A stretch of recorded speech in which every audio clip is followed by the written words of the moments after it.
Yeah, and actually, I think it kind of dives into what you're talking about, right? You talk about a lot of self-discipline in the book.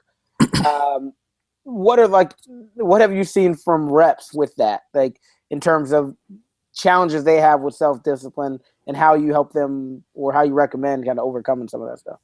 They're just distracted. I mean, we live in this age of distraction where our phone's beeping every minute, emails going off, we're getting text messages, phone calls. It's a very, very disruptive kind of environment that we're in. And you need focus and discipline. And what most salespeople do now, unfortunately, is they sit in reactive mode, waiting to respond to the next incoming thing. And that next incoming thing is interesting because it's not your real work, but it looks like work. Yeah. It's an email and it has something to do with work, but it's not the big outcome that you need for that day or maybe even for that week. And so you get distracted by that. And then somebody will say something and you've got your browser open all day because all software is now in a browser, which is a terrible, terrible thing to have happen. So people are on their browser, their email's open, their browser's open, their phone is sitting next to them and they don't do anything, which is why the first 2 hours of your day, if you block that off, you're going to just kill it because you can get so much done before there's any distractions to take you away from what's really important. But the disciplines, I would just tell you a couple. The prospecting is just a discipline. That's all it is. And the point that I try to make in this chapter is that there's a difference between disciplines and goals. You might have a goal to go run a marathon, but at the end of that marathon, you're done. You've run 26 plus miles and you're done. That's it. So you've accomplished your goal and you can feel really good about that. Except it's not really a great way to run your life because your life needs certain disciplines. And those disciplines are, I prospect for an hour every morning. I don't make 100 calls a day. I prospect for 1 hour every single day. I don't miss any days like I do writing, like other people do other things that they think are important. It's interesting because some of the people that are horribly disciplined with prospecting go to the gym every day and work out for 2 hours and they're extraordinarily disciplined and they know the value of that discipline in some other area. They're not disciplined about nurturing what I call dream clients, the clients that you can create massive value for, but they're cold. They're the coldest leads you have. They already have a partner. So you're bothering somebody who's not going to use you for months or years maybe. But you have to nurture them because when there is an opportunity, you need to be known and you need to be known as a person who has those ideas. They don't follow up, and follow up is just a discipline of saying, I made these commitments. Before I talk to you guys, one of the things I do on Sunday, I go through my last week's calendar and I make sure that I've captured all the commitments that I might have made or any points that I have to do. And then I look at the coming week to say, what do I need to be planning for to make sure that I'm tight on everything that has to be done. It's those little disciplines that just get so much friction and noise and stuff out of your way that you can actually produce great results. And that's the key. And I put it first in the book because I really think it's the cornerstone, the foundation of results. You want to save money, have it taken out of your account automatically. Don't leave it to chance. Just do it. It gets done. Anything that's important to you, you just do it. You put it on your calendar. It gets done. And you produce tremendous results through that effort. Talk to the millennial and the Gen Yers who are tied to this phone here. How do they, who are used to just answering every notification and every text message when it comes in, how do they combat that to keep themselves focused on, let's say it's prospecting? I'm gonna.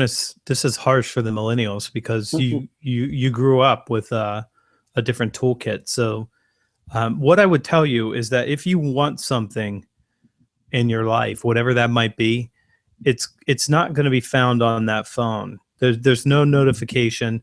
There's nothing that's going to happen through that phone that's going to get you what you really, really want. And I know everybody talks about millennials, but I have maybe a different view on generational differences. And as you get older, you're going to want to eat. You're going to want your own place. Your wives or your husband, they're going to want babies. You're going to want to send them to school. You're going to find out that transportation's pretty handy. You'll probably give up the idea of taking your dog to work. That won't be so important to you anymore. You'll want a good quality of life, but you'll also want the money. And when you decide that you want the money, you'll start doing different things because you'll have a different set of values. Your values change. I mean, when I was 25, I was in LA fronting a hair metal band.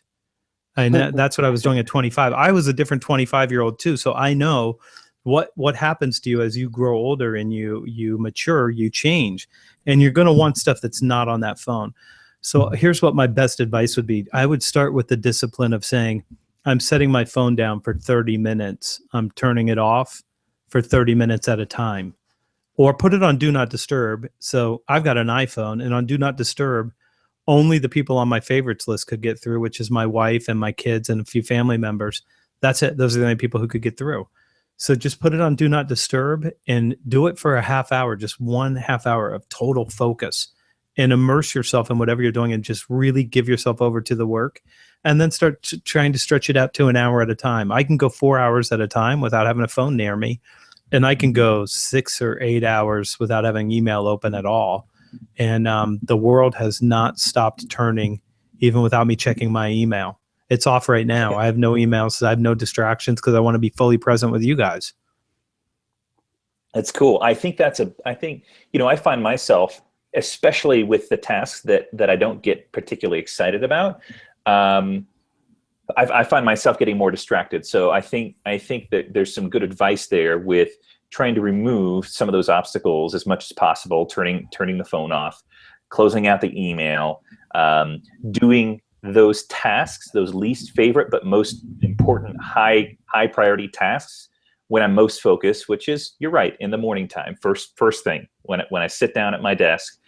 It's got to be the first thing that I do, and I've got to remove the distractions. So I think that speaks to a lot of our audience, which is mostly young salespeople who listen to this podcast, and I think it's really important, and you got to find a way to do it. You just got to find a way to make it happen. Yeah, you could try different things. I think just turning it off, just stretching it, see if you can go an hour. You'll find out it's fine, and you'll probably find out there are a lot of things that you like doing that have nothing to do with that phone. Yeah. Mm-hmm. Mm-hmm. So, sorry, Sean, you want to go? You can go ahead. No, go ahead. You got a question? Yeah, so I just wanted to dive in.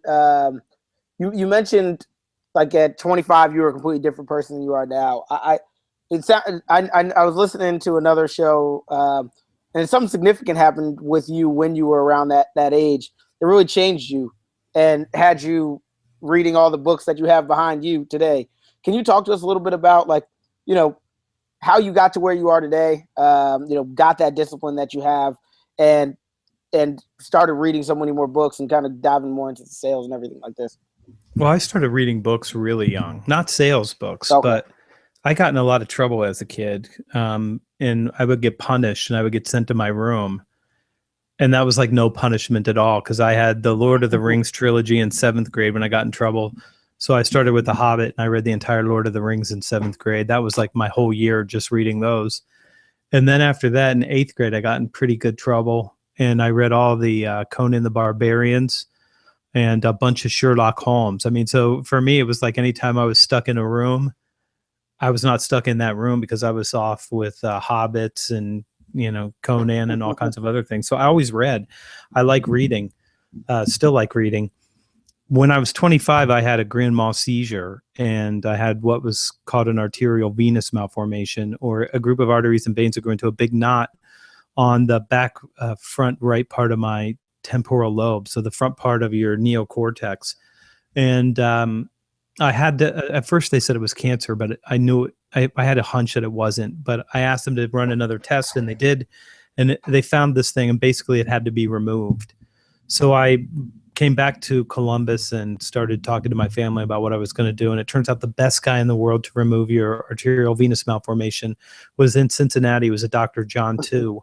And so I went to Tu, and I had 2 surgeries. The first surgery, they glued the arteries and veins shut. And then the second surgery, they removed it. And that was a 6-hour surgery one day, 9 the next. And it gave me a lot of clarity. When you have something like that happen to you when you're that young, because you're 25. So at 25, I'm a vegan. I don't smoke. I don't drink. I don't do any drugs. I run 5 miles a day. At I'm in 25 LA. So or now? at 25, yeah. And so I'm around people who are doing cocaine. It's a wild scene in LA at that time. And I'm like a monk out here compared to everybody else. And I have this brain injury. How does this even happen? It was congenital. But I had it removed, and I got this clarity about I mean, basically when I saw how my mom and my dad and my family responded to this, because when somebody you love is in a situation like that, you're helpless. And I felt their helplessness. And I recognized that the only thing that was really, really important to me was relationships. And that's the thing that started to change how I looked at everything. Was everything is all about the people that we touch and the people that touch us, you know, the people that are there for you and the people that you're there for. That starts to be the only thing you really care about in a scenario like that. And it stuck. I didn't know at the time that I was not going to be allowed to drive for 2 years after having the surgery.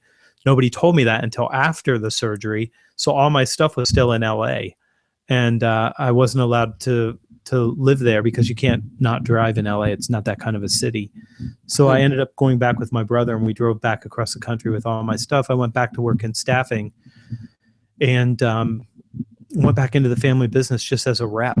And I had no seniority. I had no like first dibs on any kind of target list or anything like that. And I just literally learned the value of discipline at that time. And studying I wasn't good. I was good, but I wasn't great. But it was just, how do I get better faster? And the one thing that did it for me, it's the first chapter of the book for a reason, is discipline. I just made more calls than anybody else. I just literally made more calls. So I was not better. I wasn't even marginally better than a couple people, but you couldn't out hustle me. I was there before you. I worked straight through to lunch. I went to lunch with a buddy, came back at lunch. I dialed the rest of the day, every day. So I see young SDRs and BDRs talking to me about, well, we're trying to make 20 calls a day. What are you working until 9? You're working until 9 a.m.? I mean, between 8 and 9, you can make 20 dials, because first off, you're not going to get anybody on the phone. So that doesn't even, I mean, you can hit the number, but nothing happens. You got to follow it up with an email, but that's only 2 seconds now, because you've got, you know, a text expander. You can just pop the text in and personalize it a tiny bit. But you can make a lot of calls in a day. And I think that that kind of thinking about what can you do, if you have to make 1,000 calls to be able to get the pipeline that you need, you can do that in 2 years, or you can do that in 4 weeks. I mean, that's totally the time that you want to do that work in is completely up to you. You get to decide what you want to do. I would do it faster rather than slower, because I don't think you have enough time, but I would start to compress that. And if you know anything about sales, regardless of all the hype and all the stuff on the internet, it's about relationships. So you need to have really good relationship skills, because that's really what people want. They want somebody that cares about them and their result. And caring is the killer app in sales. If people know you care, and you can develop that deep relationship, not just friends, the relationship where you've got insight and real value, and you can help drive economic results, you can do really well.